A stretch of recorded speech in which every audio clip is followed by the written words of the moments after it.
proceed to listening techniques and strategies.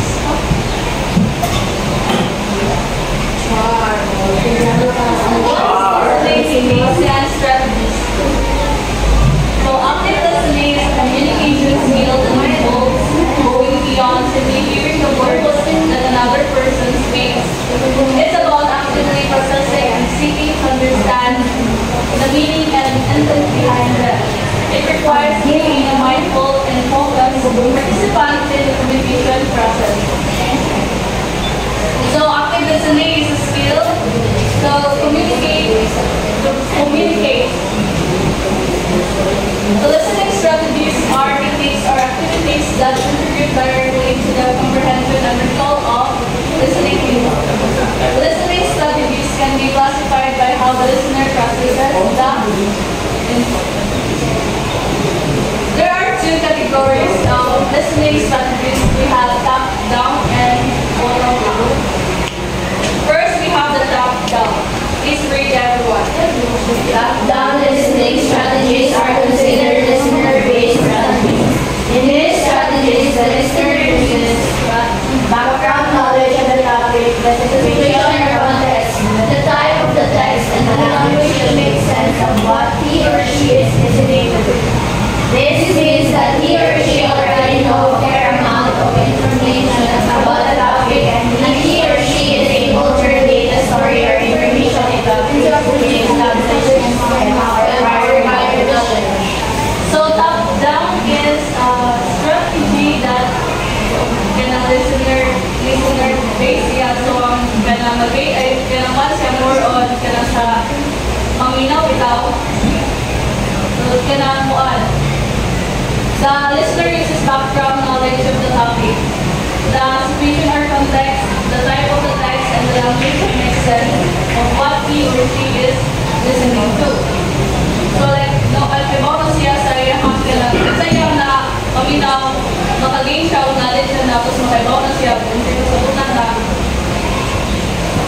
So this means that he or she already know a fair amount of information about the topic, and he or she is able to relate a story or information into a previously established schema or prior knowledge.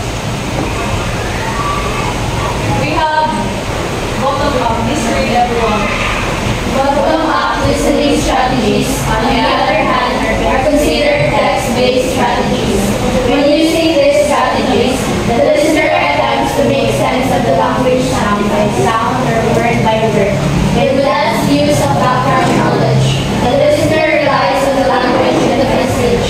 For example, sounds, words, and grammar that creates the meaning. So bottom-up listening strategy. So this is considered a text-based strategy. So ininagalang lang sa mga words, sounds, and grammar, makaibaw na sila sa meaning na.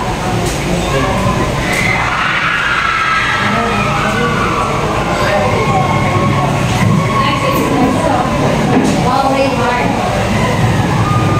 Next is the 7 active listening techniques. So first is be fully present. Active listening requires being fully present in a conversation. This enables you to concentrate on what is being said. Being present involves listening with all your senses, sight, sound, and giving your full attention to the first speech. So, as a listener, you have to be fully present when there are a speaker or speaking. And next is pay attention to non-verbal cues.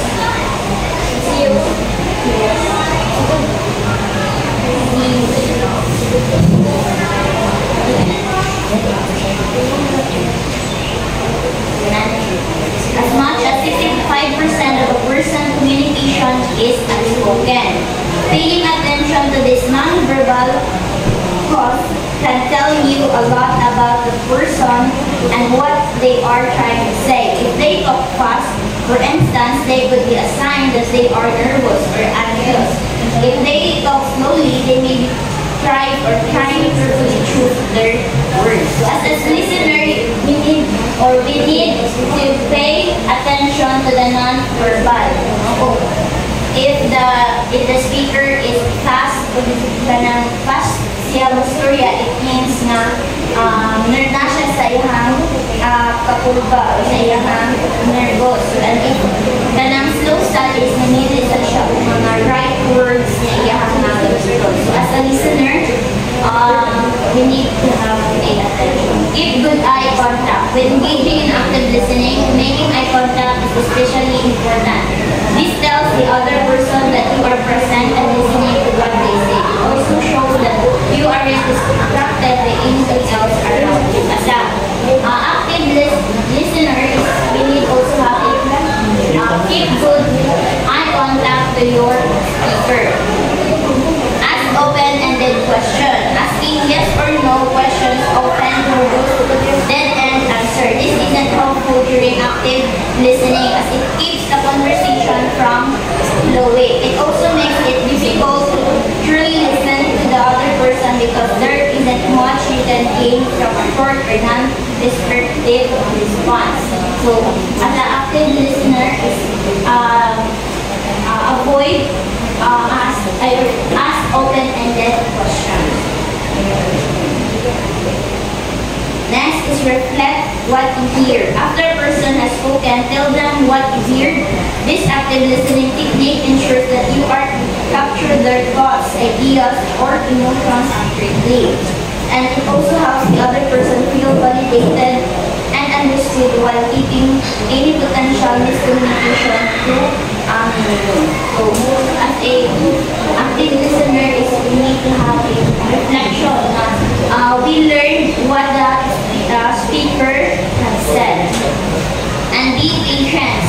Patience is an important active listening technique because it allows the other person to speak without interruptions. So be patient to the speaker as you are the listener. And withhold judgment. Remaining natural and judgmental in your response enables the other person to feel comfortable with sharing their thoughts. So don't judge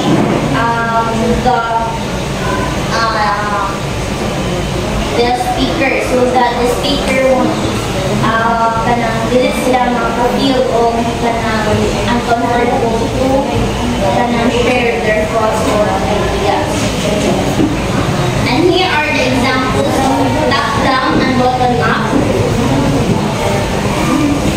So example of the top-down is read. This same for main idea, make a prediction, drawing inferences, summarizing, taking down notes. And for the bottom-up, Listening for specific details, recognizing word order patterns, recognizing word sounds, recognizing homonames. so ang bottom-up is more on specific details. And ang top-down is kanang mga main ideas lang ang ginakuha sa listener. So what is the main ideas sa iyang ginapaminaw ng mga topics. And successful listening depends on the ability to combine these two types of processing. Activities which work on each strategy separately should help students combine top-down and bottom-up process to become more effective listeners in their real-life situation or longer classroom listening. So as students, we need this top-down and bottom-up to combine so that we can have a more effective as a listeners. So, listening materials, we have radio-based news program. Di ba, maminaw ang mga radios, podcast, radio commercials, or e-commercials, mga songs, and public announcements, lesson recording, or recorded story. So that's the materials for listening. So here are examples. I would like you to guess if it is top-down or bottom-up. So please read the first example. Bottom-up research says, your classmate tells you a story about his or her personification, which was an exciting one. You wanted to listen and give reactions at appropriate moments, perhaps to show that you can relate to what is being told. So what is this situation? down or bottom up? Top down. Top down because you are listening and you have commands and give reactions to the speaker or to the classmates. Next is